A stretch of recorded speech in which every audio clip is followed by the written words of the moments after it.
اپنا آج کا سبق شروع کرتے ہیں۔ اعوذ باللہ من الشیطان الرجیم، بسم اللہ الرحمن الرحیم۔ آتونی زبر الحدید حتی اذا ساوى بین الصدفین قال انفخوا حتی اذا جعله نارا قال آتونی افرغ علیہ قطرا فما استطاعوا ان يظهروه وما استطاعوا له نقبا۔ گزشتہ سبق میں حضرت ذوالقرنین کے ہم نے فتوحات کے سلسلے پڑھے تھے۔ وہ 3 فتوحات کے سلسلے، ایک مشرق کی جانب، ایک مغرب کی جانب اور ایک شمال کی جانب۔ جب وہ شمال کی جانب پہنچے تو وہاں کے لوگوں نے ان سے درخواست کی، ایک یاجوج ماجوج نام کی قوم ہے اور بہت فساد برپا کرتے ہیں، وہ جب آتے ہیں تو لوٹ تباہی مچاتے ہیں، تو ہماری جان چھڑائیں ان سے، کسی طرح ان کو روکیں کہ وہ ہمارے علاقوں اور ہمارے گھروں پر دھاوا نہ بول سکیں اور حملے نہ کر سکیں۔ تو اس پر پھر حضرت ذوالقرنین نے کیا کہا ان سے؟ ایک بات تو ہم نے کل پڑھی تھی کہ مجھے کسی قسم کے فنڈ کی یا مالی وسائل کی ضرورت تو نہیں ہے، البتہ افرادی قوت، کچھ لوگ مجھے دو تاکہ میں تمہارا یہ مسئلہ حل کر دوں۔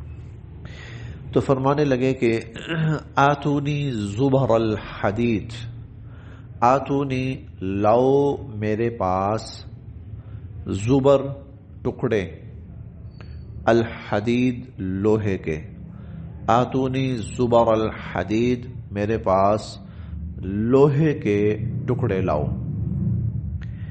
حتی یہاں تک کہ اذا جب ساوا سارا بھر دیا انہوں نے، یہاں تک کہ جب سارا بھر دیا انہوں نے، بین الصدفین دونوں پہاڑوں کے خلا کو، دونوں پہاڑوں کے درمیان کی جگہ اور دونوں پہاڑوں کے خلا کو جب انہوں نے پوری طرح بھر دیا، قال تو فرمانے لگے کہ انفخوا اب آگ بھڑکاؤ، اب آگ بھڑکاؤ۔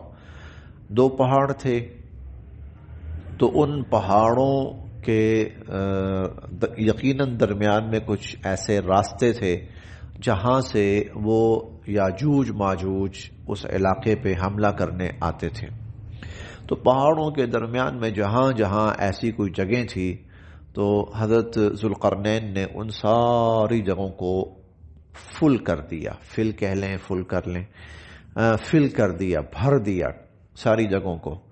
اور پھر فرمایا کہ وہ انفخو کہ وہ جو تم لوہا لائے ہو نا اس کو پگھلاؤ، آگ دہکاؤ، آگ دہکاؤ اور اس لوہے کو پگھلاؤ، حتی یہاں تک کہ اذا جعلہ جب ہو گیا وہ نارا آگ، جب وہ آگ بن گیا، یعنی وہ جو لوہا لایا گیا تھا اس کو پگھلا دیا انہوں نے، اس لوہے کو انہوں نے پگھلا دیا، قال تو فرمانے لگے آتونی لاؤ میرے پاس، افرغ انڈیلوں میں، علیہ اب اس کے اوپر، قطرہ یہ پگھلا ہوا جو تانبا ہے یا پگھلا ہوا جو لوہا ہے، لاؤ اب میں اس کے اوپر انڈیل دوں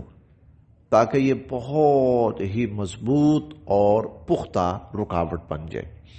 تو نیچے پہلے میٹیریل لگایا ہر طرح کا کہ جہاں جہاں ان پہاڑوں میں سے ان کے آنے کے امکانات ہیں وہ ساری جگہیں بن کی گئی، اور پھر اس کے بعد اس کے اوپر پگھلا ہوا لوہا وہ انہوں نے ڈال دیا۔ فرمایا کہ فمستطاعوا اب یہ یاجوج ماجوج نہیں استطاعت رکھتے، نہیں طاقت رکھتے، ان یظہروہ کہ وہ اس پر چڑھ سکیں، اب نہ تو وہ چڑھ کر آ سکتے ہیں، وَمَا اسْتَطَاعُوا اور نہ ہی وہ قدرت رکھتے ہیں کہ لہو نقبا کہ اس کے اندر سوراخ کر سکیں، نقب لگا سکیں۔ اب نہ تو وہ اس دیوار اس قدر بلندی پر انہوں نے کر دی کہ نہ تو وہ اس کو عبور کر سکتے ہیں اور نہ ہی اس کو وہ توڑ کر نقب لگا کر اس طرف آ سکتے ہیں۔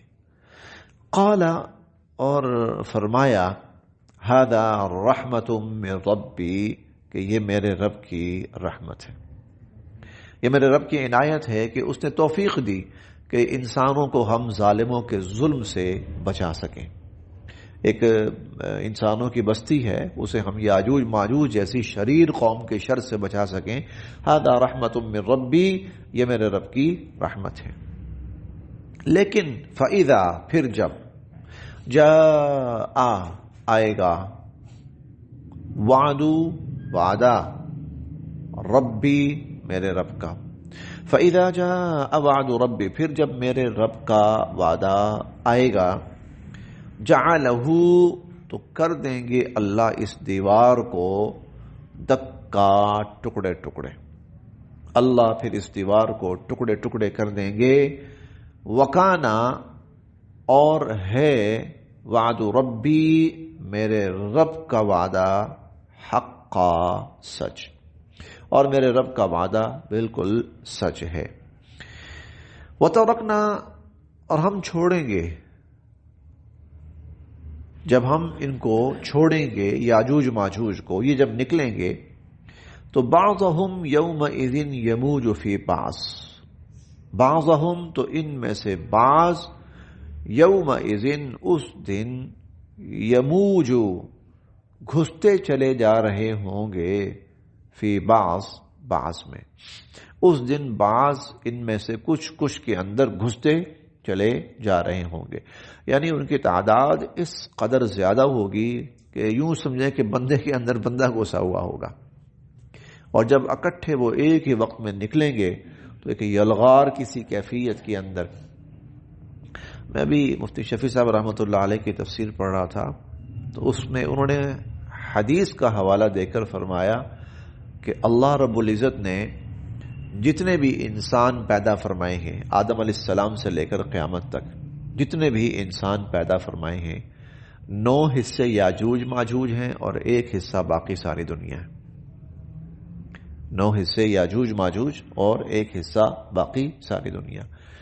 اب وہ جو اللہ رب العزت نے ایک رکاوٹ ان کے درمیان ڈال دی ہے کہ وہ ابھی دنیا کے سامنے ظاہر نہیں ہو سکتے، ابھی وہ دنیا کے سامنے ظاہر نہیں، تو ان کی تعداد بڑھ چکی ہے، بہت بڑھ چکی ہے، اور اتنی بڑھ چکی ہے کہ حدیث مبارکہ میں آتا ہے کہ غالباً یہ صحیح اس کی بخاری شریف کی حدیث ہے، مسلم شریف کی حدیث ہے کہ جب وہ لوگ زمین پر پھیلیں گے تو مسلمان محفوظ پناہگاہوں کے اندر محفوظ ہو جائیں گے، وہ پناہگاہوں میں مسلمان محفوظ ہو جائیں گے۔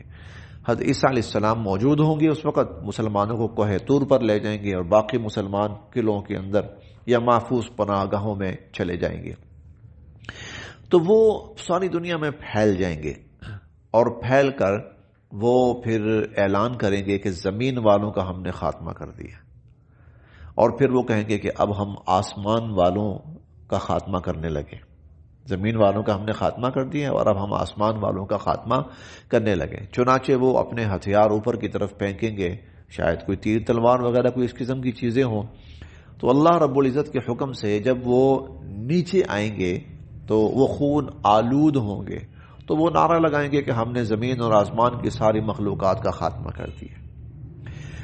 پھر اللہ رب عیسیٰ علیہ السلام دعا فرمائیں گے، یا اللہ ان کا خاتمہ فرمائیے، تو اللہ پاک ایک وبا بھیجیں گے ان پر ایک وبا بھیجیں گے، اور اس وبا کی وجہ سے وہ سب کے سب مر جائیں گے۔ اب جب یہ بات عیسیٰ علیہ السلام کو پتہ چلے گی کہ وہ سب کے سب مر گئے ہیں، اور یہ لوگ ابھی نا ایک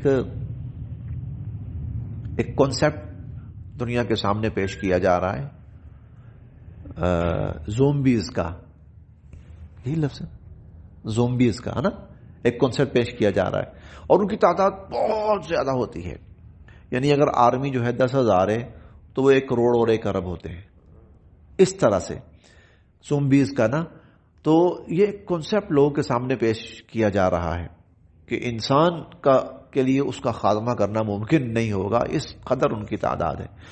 تو وہ عیسیٰ علیہ السلام جب باہر نکلیں گے تو حدیث مبارکہ کے الفاظ ہیں کہ ایک بالغ جگہ بھی زمین میں ایسی نہیں ہوگی جہاں ان کی لاشیں نہ پڑی ہوں. ایک بالغ جگہ بھی ایسی نہیں ہوگی جہاں ان کی لاشیں نہ پڑی ہوں. اس قدر تعفن اور بدبو ہوگی کہ وہ رہنا ممکن نہیں ہوگا. پھر ایمان والے دعا فرمائیں گے، عیسیٰ علیہ السلام دعا فرمائیں گے. اللہ رب العزت پھر کچھ پرندوں کو بھیجیں گے، بڑے بڑے پرندے، وہ ان کی لاشوں کو اٹھائیں گے اور اٹھا کر ان کو جا کر دریاؤں کے اندر ڈال آئیں گے یا کہیں اور تلف کر دیں گے. پھر اللہ تعالیٰ بارش برسائیں گے اور جتنی وہ گندگی اور کثافت ہوگی وہ سب کی سب دھل جائے گی اور زمین پاک ہو جائے گی. تو وَتَرَكْنَا بَعْضَهُمْ يَوْمَ یہ ایک بہت ہی بڑا واقعہ جو شاید اب کچھ عرصے میں وقوع پذیر ہونے والا ہے. وہ کچھ عرصہ 10 سال بھی ہو سکتے ہیں، 20 سال بھی ہو سکتے ہیں، 30 سال بھی ہو سکتے ہیں، لیکن زیادہ نہیں. حالات جس طرف جا رہے ہیں تو وہ بہت زیادہ دور کی بات نہیں ہے. اب 40-50 سال 60 سال شاید دنیا یہ منظر کچھ دیکھے، اس طرح کے نظارے دیکھے. ایک بہت ہی بڑی آفت دنیا پر آنے والی ہے یاجوج ماجوج کی صورت میں،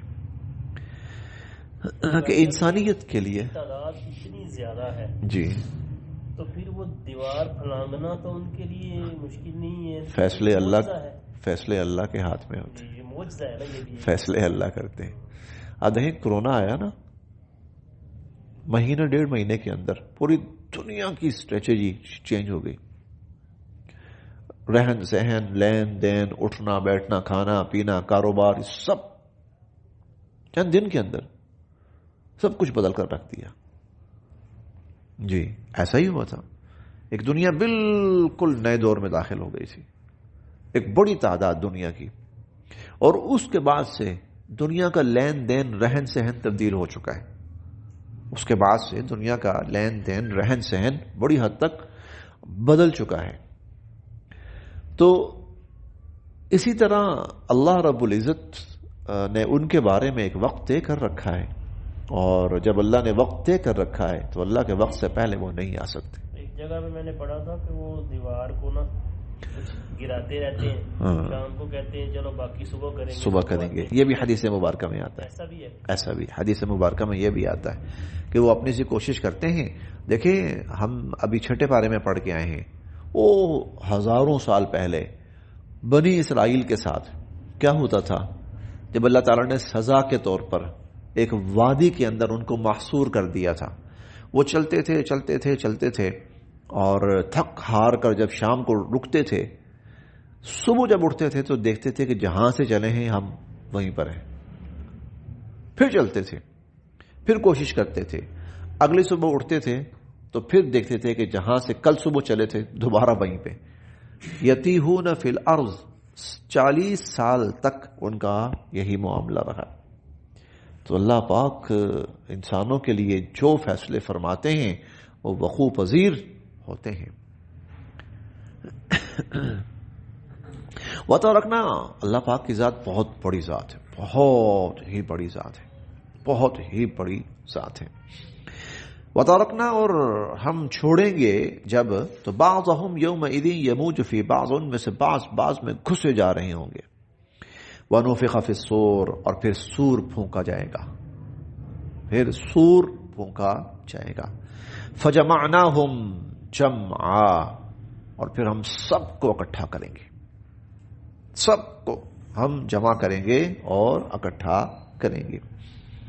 وَعَرَضْنَا، اور ہم سامنے لائیں گے جہنم کو، یومئذ، اس دن، للکافرین، کافروں کے، عرضا، آمنے سامنے. اور اس دن ہم جہنم کو کافروں کے سامنے لائیں گے. الذین، یہ وہ لوگ تھے، کانت تھیں، اعینہم، جن کی آنکھیں، تھی جن کی آنکھیں فی غطاء پردے میں عن ذکری میری یاد سے، جن کی آنکھیں میری یاد سے پردے میں پڑی رہیں، یعنی ان کی آنکھوں پہ پردہ پڑا رہا. وَقَانُوا اور تھے وہ لا يستطيعون السمع اور وہ میرے احکامات کو سننا بھی نہیں چاہتے تھے. تو آج پھر اس کے بدلے میں جہنم کو ان کے سامنے لاؤں گا. افحسب کیسے سمجھ لیا، کیسے یہ خیال کر لیا، الذین کفروا کافروں نے، ان یتخذوا کہ وہ بنائیں، عبادی میرے بندوں کو، من دونی مجھے چھوڑ کر، اولیاء اپنے کارساز اور اپنے مددگار. کافروں نے کیسے یہ بات سوچی، کیسے یہ بات سمجھ لی کہ مجھے چھوڑ کر میرے بندوں کو، میرے پیدا کیے ہوئوں کو وہ اپنا خدا بنا لیں. وہ کیسے یہ بات کیسے انہوں نے سوچ لی؟ انا بے شک ہم نے، اعتدنا تیار کر رکھی ہے، جہنم جہنم، للکافرین کافروں کی، نزلا مہمان نوازی کے لیے. تو پھر ان کافروں کی مہمان نوازی کے لیے ہم نے جہنم تیار کر رکھی ہے. قل آپ فرمائیے، حل کیا، ننبئکم ہم تمہیں بتائیں، آپ فرمائیے کیا ہم تمہیں بتائیں، بالاخسرین سب سے زیادہ گھاٹے والے، خسارے والے، نقصان والے، اعمال جن لوگوں کے اعمال سب سے زیادہ خسارے والے ہیں، جن کی محنت کا نتیجہ صرف اور صرف لاس ہے، نقصان ہے، خسارہ ہے. الذین وہ لوگ، ضل مر کھپ گئی، سعیہم جن کی ساری کوشش، فی الحیات الدنیا دنیا کی زندگی میں، جن کی ساری کوشش دنیا کی زندگی میں لگ گئی. وہم اور وہ، یحسبون یہ سمجھتے ہیں، انہم کہ بے شک وہ، یحسنون بہت اچھا کر رہے ہیں، صنعا کام، اور وہ یہ سمجھتے ہیں کہ ہم بہت اچھا کام کر رہے ہیں. یعنی جن کی ساری کوشش، محنت، صلاحیتیں وہ کس میں لگ گئیں؟ بس دنیا کی زندگی بنانے میں. محنت کی، کوشش کی، انہوں نے اعمال کیے، لیکن اس اعمال کا نتیجہ صرف اور صرف خسارہ رہا، صرف اور صرف نقصان. اولئک الذین یہ وہ لوگ ہیں، کفروا انہوں نے انکار کیا، بآیات ربہم اپنے رب کی آیات کا، ولقائہ اور اس کی ملاقات کا. انہوں نے اللہ کی آیات کا اور اللہ کی ملاقات کا انکار کیا. فحبطت ضائع ہو گئے، اعمالہم ان کے سب اعمال، ان کی ساری کوششیں، محنتیں سب ضائع، رائگاں، بیکار. فلا نقیم ہم نہیں قائم کریں گے، لہم ایسے لوگوں کے لیے، یوم القیامت قیامت کے دن، وزنا میزان ترازو، قیامت کے دن ہم ایسے لوگوں کے لیے ترازو قائم نہیں کریں گے. ترازو قائم نہ کرنے کا مطلب یہ ہے کہ ترازو وہاں قائم کیا جاتا ہے جہاں کچھ بیلنس کرنا ہو، کہ یہ چیز اس کو ادھر رکھو، اس کو ادھر رکھو، دو پلڑے ہیں، اب بیلنس کرو کہ کیا چیز زیادہ ہے، کیا کم ہے. یہاں تو کچھ ہے ہی نہیں، یہاں تو کچھ ہے ہی نہیں ہے. ترازو تو ایمان والوں کے لیے قائم ہوگا کہ اچھا بھائی ان کے اعمال اچھے بھی ہیں اور برے بھی ہیں، تو دیکھو کہ اچھے اعمال زیادہ ہیں یا برے اعمال زیادہ ہیں، اچھے اعمال وزنی ہیں، برے اعمال وزنی ہیں. تو یہاں تو ترازو کی ضرورت ہے. اور جہاں کافر کچھ بھی نہیں ہے اس کے پاس، سیدھا سادہ فیصلہ کہ جہنم میں جانا ہے، تو اس کے لیے ہم ترازو قائم نہیں کریں گے. فلا نقیم ہم نہیں قائم کریں گے، لہم ان کے لیے، یوم القیامت قیامت کے دن، وزنا ترازو. ذالک یہ جو لوگ ہیں، جزاؤہم تو ان کا پھر بدلہ جہنم ہے، جہنم ہے، بما کفروا کیونکہ انہوں نے انکار کیا، واتخذوا اور بنایا آیاتی میری آیات کو، ورسلی اور میرے رسولوں کو، ہزوا مذاق، اور انہوں نے میری آیات اور میرے رسولوں کا مذاق اڑایا۔ انا بے شک الذین جو لوگ آمنو ایمان لائے، بے شک کہ جو لوگ ایمان لائے، وعملوا الصالحات اور نیک اعمال کیے، تو کانت ہے لہم ان کے لیے جنات الفردوس، جنت الفردوس، نزلا مہمان نوازی، ان کی مہمان نوازی کے لیے پھر جنت الفردوس ہے، خالدین وہ رہیں گے، فیہا ان میں ہمیشہ ہمیشہ، وہ ہمیشہ ہمیشہ ان میں رہیں گے، لا یبغون اور کبھی بھی نہیں چاہیں گے، عنہا ان جنت الفردوسوں سے، حوالا نکلنا، اور وہاں سے کبھی نکلنا نہیں چاہیں گے۔ قل آپ فرمائیے، لو اگر، کانا ہو جائیں، البحر دریا، مدادن سیاہی، اگر دریا سیاہی بن جائیں، لکلمات کلمات ربی میرے رب کے کلمات کے لیے، یعنی اللہ کی صفات لکھنے کے لیے، اگر قلم جتنے بھی دریا ہیں وہ سیاہی بن جائیں، اور ہم آگے پڑھیں گے انشاءاللہ، یہ غالباً کہ 21ویں 22ویں پارے میں آئے گا کہ درخت جو ہیں وہ قلم بن جائیں، درخت قلم بن جائیں ساری دنیا کے، اور جتنے دریا ہیں، پانی ہے، جتنا بھی ہے وہ سمندر، وہ سیاہی بن جائے، لکلمات ربی اللہ کی صفات لکھنے کے لیے، لنفیدہ تو ختم ہو جائیں گے، البحر وہ دریا، قبل اس سے پہلے کہ ان تنفدا کہ ختم ہو سکیں، کلمات ربی میرے رب کی صفات، میری رب کے صفات پوری ہونے سے پہلے سمندر ختم ہو جائیں گے، دریا ختم ہو جائیں گے، ولو اور اگرچہ جئنا ہم لے آئیں، بمثلہ اتنی ہی اور، مددا سیاہی، اگرچہ ہم چاہے ہم اتنی اور سیاہی لے آئیں، یعنی جتنے دریا ہیں، جتنا پانی ہے دنیا میں یہ خشک ہو جائے گا، اتنا اور آ جائے وہ بھی خشک ہو جائے گا، تو اللہ کی صفات وہ نہیں لکھی جا سکتی، اللہ کی صفات بیان نہیں ہو سکتی۔ قل آپ فرمائیے، انما بے شک، انا میں، بشر ایک انسان ہوں، مثلکم تمہارے جیسا، میں تمہارے جیسا ایک انسان ہوں۔ اے نبی علیہ الصلوۃ والسلام آپ فرمائیے، اب یہ بات کیوں کہی گئی؟ کہ اس لیے کہ نبی اپنے ظاہر میں، یعنی اپنے وجود میں وہ انسان ہوتا ہے، نبی اپنے وجود میں وہ انسان ہوتا ہے، انسانوں کی طرح اس کی ولادت ہوتی ہے، باقاعدہ اس کا بچپنا گزرتا ہے، وہ دنیا کے عوارضات سب کے سب نبی کے ساتھ لاحق ہوتے ہیں، بیماری بھی اور دشمنوں سے لڑنا بھی، زخمی ہونا بھی، بلکہ کئی انبیاء علیہ السلام شہید ہوئے، یعنی لوگوں کے ہاتھوں، دشمنوں کے ہاتھوں بسا اوقات شہادت بھی ان کی واقع ہو جاتی ہے۔ تو ظاہری اعتبار سے انسانی تمام عوارضات نبی کے ساتھ ہوتے ہیں۔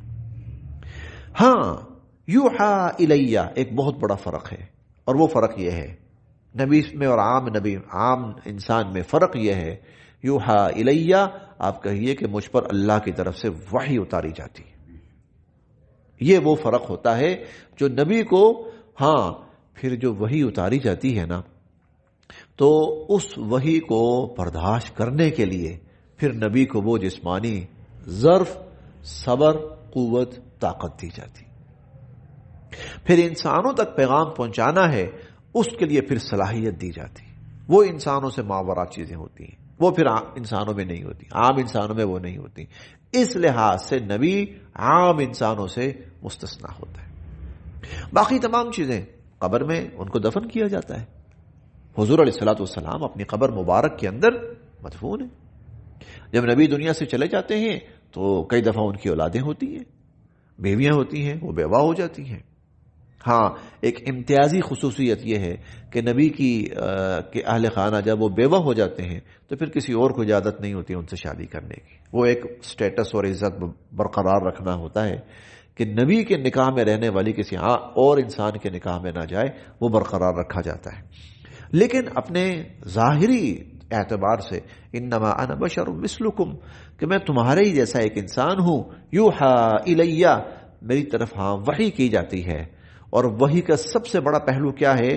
انما الہکم، کہ تم سب کا جو معبود ہے الہ واحد، وہ ایک معبود ہے. تم سب کا جو معبود ہے معبود واحد ہے. فمن، بس جو کان یرجو، جو امید رکھتا ہو لقاء ربہ، اپنے رب سے ملنے کی، جو رب سے ملنے کا امیدوار ہو، فلیعمل، تو پھر وہ کرے عملا صالحا، نیک کام. پھر وہ نیک کام، نیک اعمال کرے. اپنے رب سے ملنا ہے تو کیا لے کے جاؤ گے؟ دو چیزیں یہاں بیان کی گئی.